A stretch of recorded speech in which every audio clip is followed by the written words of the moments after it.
Welcome back. Has the tube light in your drawing room failed? Has it burnt out? Well, an innovator in Andhra Pradesh, Nizamabad, has come up with a cure for tube lights which have failed. He makes them glow again.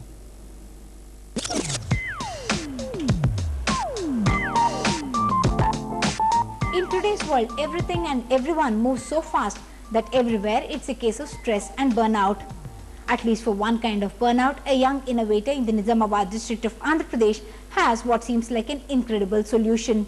His mission is to bring light literally into dark lives and into burnt out tube lights, that too for a nominal price. Failed tube lights waiting to be sold as scrap, but not in Nizamabad. Here, a young man who dropped out of ITI because he needed a job to sustain himself and his family has come up with a simple technology to make the burnt out fluorescent tube glow with light. Without choke. Actually, na dantlo choke lekunda, starter lekunda, simple method main ga ee tube light glow chesaru.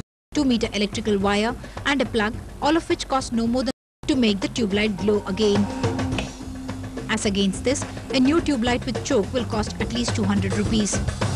आम घर में तो tubelight तो 2 साल तक चलता। अगर इस प्रयोग से नया ट्यूबलाइट पर हम लगाएंगे, क्योंकि हमारे इस सर्किट से फिलामेंट का कोई इस्तेमाल नहीं होता, फिलामेंट नहीं जलता, इस तरह से ना हम नई ट्यूबलाइट को 5 साल तक भी जलाने के चांसेस है।